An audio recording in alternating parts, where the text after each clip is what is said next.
यही पता चपलवा का कह दिलु।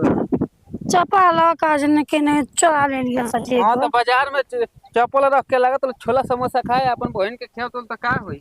हां हम 150 रुपया खा गेल बस तो दोनों का बहन ये जीजा जी छोलो सिंघाड़ा खियावे से का गोई नहीं। तो छोला सिंगरा खेव जला हाथ भर ना तू बल तो मारे का लो पटता दागा अजी तो पेटे बन खला से हम बहिने के नजर मत लगाए। ए नजर दीदी लगा दे देख कैसे बोलो तारा। हां रुकरा हम देखत नहीं कर रहा दिन पर दिन बदल जाता है। तो लगा कि पूरा बाप का धन बत्ते लेके कबार तो ई देखो तो हम 150 रुपया से ना खिया देला लगता कि पूरा धान खिया देला। अजी दिन भर खटे परिवार खातिर आदमी कमाला कि दूसरा खातिर एगो दुगो न खाई हो एक काली लील जा तो पेटे बन अपना खला से है कि बे ढोक ले जाती है। पीठी पे का बांध के लेके जाता नहीं कि पेटवे में खोई नहीं है पेटवे भर काम करो ऐसे बता तनी केन जाबू घर में भाईबू एगो तो माई खिसिया जी हस तारफ तौरी खिसियाली सा ए दीदी तब तो ना एथी गोइल बेकार बा ना। चल हम बानी नु देखो सर कैसे कैसे बोलता रह लोग खाइल देख ले जोरा तरन देख के अपन बहिनिया के माई के ना कहियन।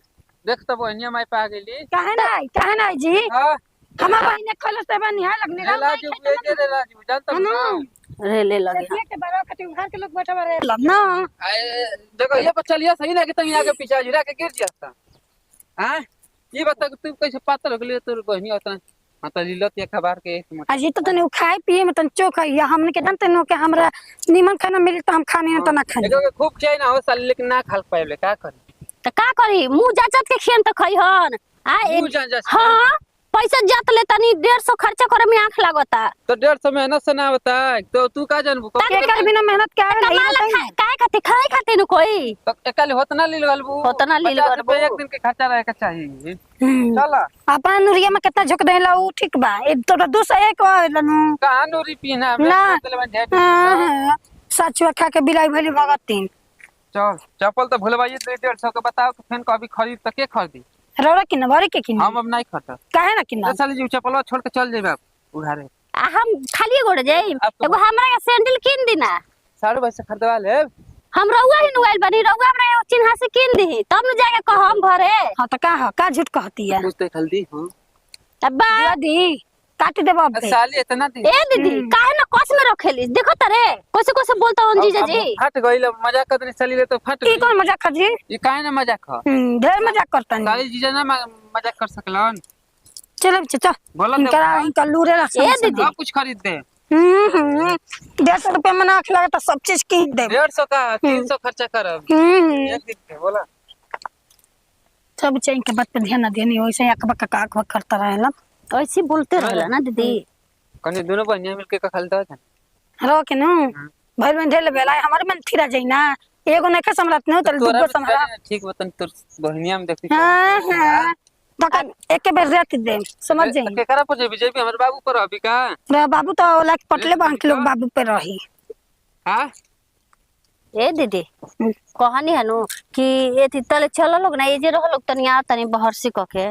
बहर से कनी ना के मत खा समोसा तीता खइया ल छोला खइया मैदान लगता का लगी हो ए दीदी जा बिचे जा तू का जा न तई नहीं कैसे कैसे बोल के नजर लगल है ए दीदी ई टोक देलो ना तब ना हम पेट में एथि भूख लगा ए सुखल मरचा से होई तरह के चल नजर उतार ए ऊ का करे जई हन देखो त दीदी ओ कॉल नहीं हीरा दी अरे यार रास्ता नहीं की देख ना बड़ा एलबन रास्ता दिखाला जा बच्चे जा हनी बस वाले के और बैठ जे ठीक बा जी बता बड़ा बहनिया का मुंह करता ले हमार मुंह नहीं है अजी हां बहनिया 2 दिन काटिया बेरो 30 दिन के बन ठीक बा का माने हम का के चिन भी खाली ऊपर के कर भी हां का हो जाई त कहि न कहते टाइम में बहनिया कहत रहल है देख कहां गलिया जानते रास्ता है के अब तक दूर बाटे हां अरे केने गल दी चली आ जाइयो चली आगे है रोड पर निकल जाई बाप रे बाप जीजावा तो एक से एक रोमांटिक बात कह के हम मोने एकदम गड़बड़ा देलो सा एकदम मन पसीजा गइल बा तब नु याद पड़ल हा कि एगो कुंवारे के लभर नु बा बुढ़वा के फसैले रही दीदिया गावे हां देखो तनी ओकर फोन लागता कि ना फोन लागी नु तो बलाई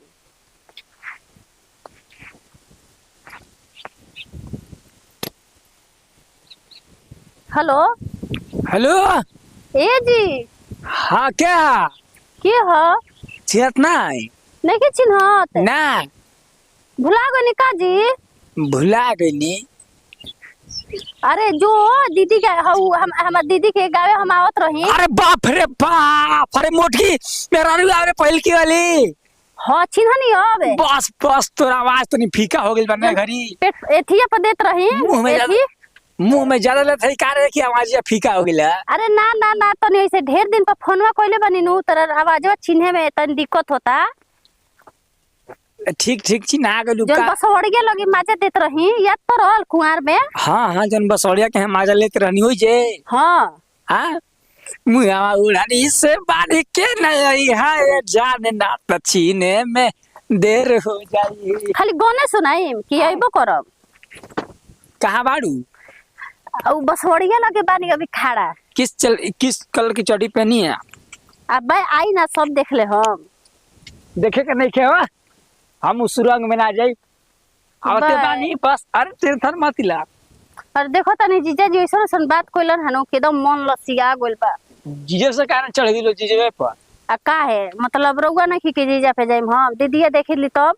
हां ठीक बा बात नहीं रही जा। ठीक बा आई जल्दी।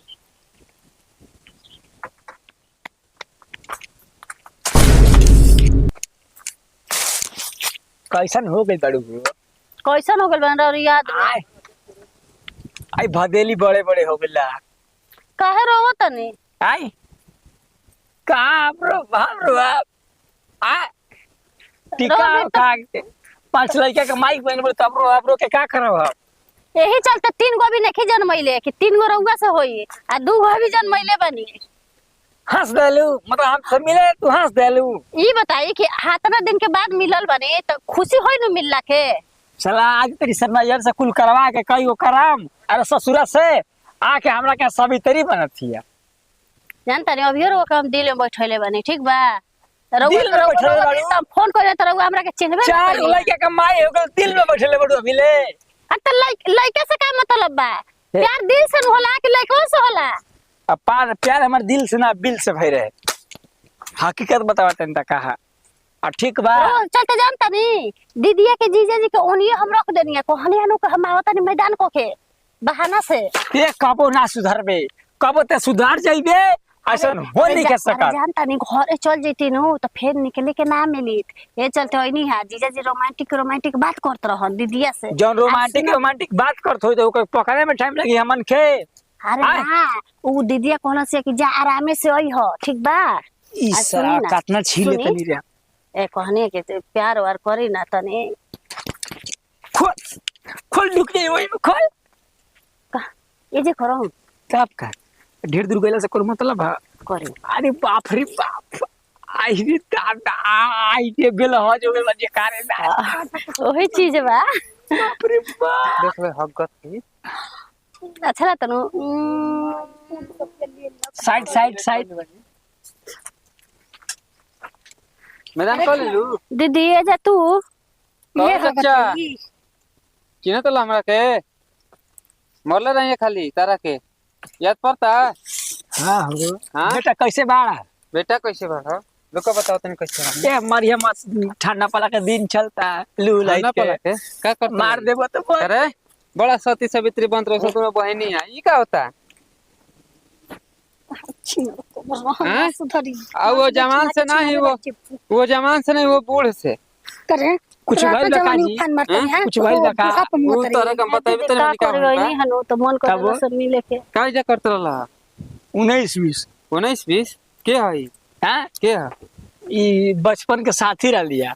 अच्छा मतलब ई कुंवारे पे फंसा ले बिया ये कहत रही ना कि मत रख कुंवार पर 2 महीना 3 महीना ऐसे ई बताई हां 5 गो लइका होखला के बाद से कह दे दिल में बड़ा तू अभी दिल में। हां इनकर गलती कुछ नहीं खे गलती बाटे इनकर। ना दीदी ना दीदी कैसे ए बुढ़ऊ फट ना मत पिटवा रे अरे ए बुढ़ा मारी अरे भैया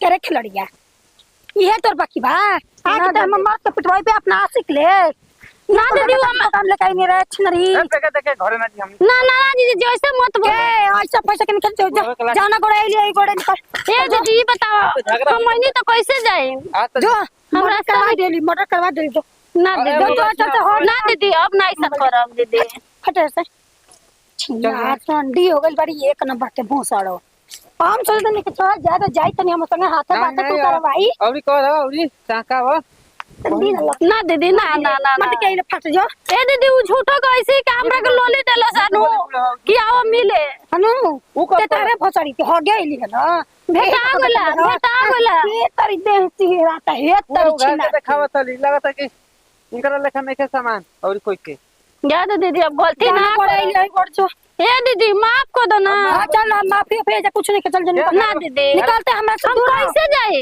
जैसे आइले आउते ठीक बा तब जाता नहीं आजा जो अपन सकल मत देखे कब जीवन में हमरा के अब तो भत्तार दीदी फोन करते मैं कहता नहीं खे ना दीदी ठंडा बाबा ऐसा मत कहियो ठीक बा लो ले अभी जबान लड़े बरे हां तब भत्तार लगे कैसे कहबो का हम भत्तार लगे मत कहियो तू कह सकेला तो हम कहियो ना सकी ना कहलो सकेगी बाकी तो मार के मांगे फट जाई राग बा ऐसे आई मत दबा सकल मत कहिए बुरा देख कर बढ़ना जी पता चले कि और कोनो के गांव में लेके अथु भइल बिया अये जी जाए दे वो तो कहला हम अपन गलती मानते ना खे बगे दिया नहीं ना भोसड़ी के दोबारा ऐसा कुल हम अपन भाई करते बन कुल रिश्ता अपन तोड़ दे